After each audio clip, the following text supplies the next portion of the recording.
बात सुनो, ये बात इनकी जबान मेरे मुंह पे। वो भाई मुझसे पूछ रहा था किसकी सरकार बनेगी, जबरदस्ती।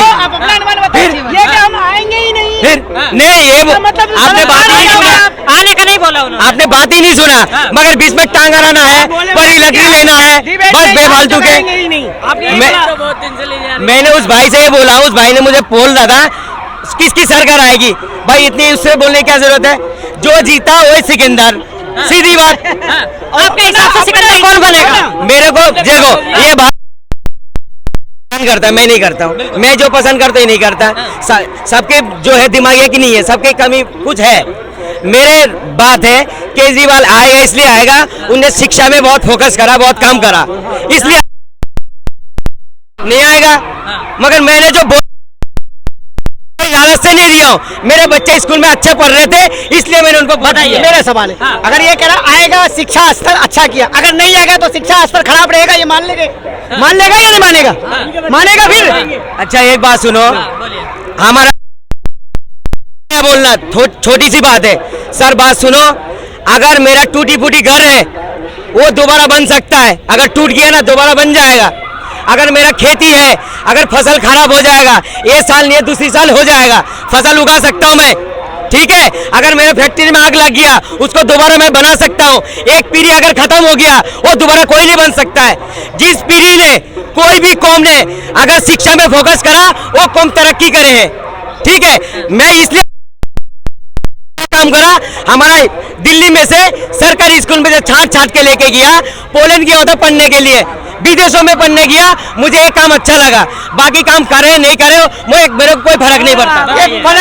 पलटने वाला है बिला जी, जैसे पलट गया अभी कि शिक्षा अच्छा किया। मैं कह रहा हूँ अगर नहीं जीतेगा तो खराब रहेगा मॉडल, ये उसमें भी कुछ नहीं बोला। वही केजरीवाल वाला हिसाब है कि जेल का जवाब वोट से दो, नहीं मिला खत्म कहानी, तो बोलना चाहिए ना कि हमें जवाब नहीं मिला। तो वही हिसाब है, कह रहा हूँ ये कह रहा है शिक्षा अच्छा किया है तभी आएगा, अरे नहीं आया तो मान लोगे ना कि गलत हुआ है। मतलब अगर बीजेपी दिल्ली में सरकार नहीं बना पाती तो ये मान ले कि बीजेपी ने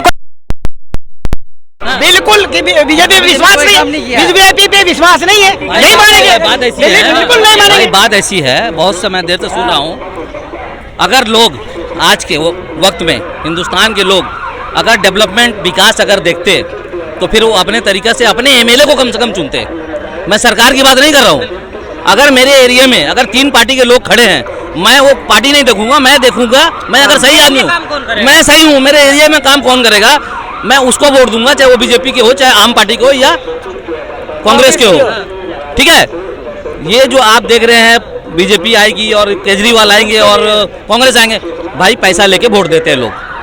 आज और हिंदुस्तान की पब्लिक पैसा लेके वोट देना बंद कर दे, आप देखो कोई भी सरकार आएगी वो सरकार आपके लिए डेवलपमेंट करेगी, चाहे वो शिक्षा में हो, चाहे वो मेडिकल में हो, चाहे किसी लाइन में भी हो, रोड रास्ता हो, हर चीज में। ये तो सर आप ले रहे, आप अगर जाओ, सुनो, आप नेता अगर आते हैं पैसा लेने, आप मना कर दोगे कि मैं पैसा नहीं लूंगा, मेरे वो फलाने जो कैंडिडेट है मैं उसी को वोट दूंगा, नेता जाएंगे क्या दोबारा पैसा लेने?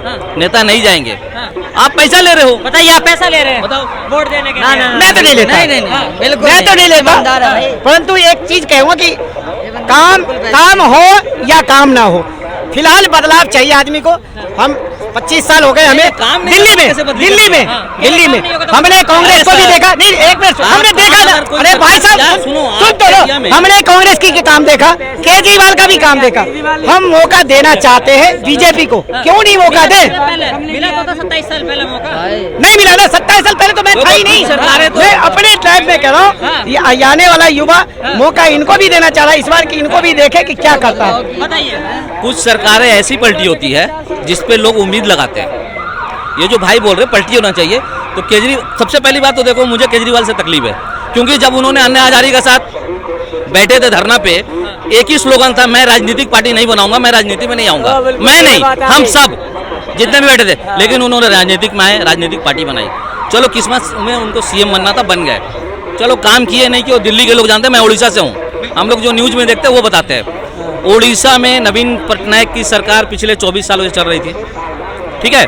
उन्होंने काम ऐसा किया है, आपके घर में अगर 5 लोग हैं, आपको मेडिकल का कार्ड दे दिया, अगर लेडीज 5 है तो 50 लाख रुपया, जेंट्स 5 है तो 25 लाख रुपए, 75 लाख रुपए का कार्ड दे दिया जो आपके अलमीरा पे रखे रहेगा। आप अगर रात का 2 बजे बीमार पड़िएगा, आपको हॉस्पिटल लेके जाइए और बिना पैसा का वहाँ आपका ट्रीटमेंट होगा। सरकारी या प्राइवेट? सरकारी, कोई भी पूरे हिंदुस्तान के अंदर में 289 हॉस्पिटल है जहाँ पे आपका बड़ी हॉस्पिटल। उसके बाद भी आप देखिए वहाँ पे बीजेपी की सरकार इस बार आ गई 2024 में उड़ीसा के कैसा अंदर। काम चल रहा है? अभी तो 6 महीना हुआ है, अभी वो लोग लगे हुए हैं। देखिए क्या है, सिस्टम को 24 साल की एक सरकार थी, अभी 6 महीना हुई है सरकार, तो एक सिस्टम में आने के लिए टाइम लगेगा, कम से कम साल भर लगेगा। तो मोदी जी, अमित शाह जी, नड्डा जी के भरोसे पे, गडकरी जी के भरोसे पे लोगों ने, उड़ीसा के लोगों ने उनके बात को माना और बीजेपी की सरकार को पूर्ण बहुमत के साथ लाया उड़ीसा में। अब हम लोग वेट करेंगे 5 साल, हम लोग भी दिए बीजेपी को वोट। पिछली सरकार इतना अच्छा काम कर रही थी तो फिर सरकार ने चेंज। मैं क्या बोला, उम्मीद, लोगों ने उम्मीद जताया कि मोदी जी जो बोल रहे हो सकता है वो हमारे उड़ीसा के लिए करे, क्योंकि गडकरी जी जिस तरीका से माननीय पूर्व प्रधानमंत्री वाजपेयी जी के लिए किए हुए जो रास्ते, आप देखिए रोड, रास्ता, सड़क योजना जो उन्होंने किया, जिस तरीका से हिंदुस्तान के अंदर में सड़क का निर्माण किया है,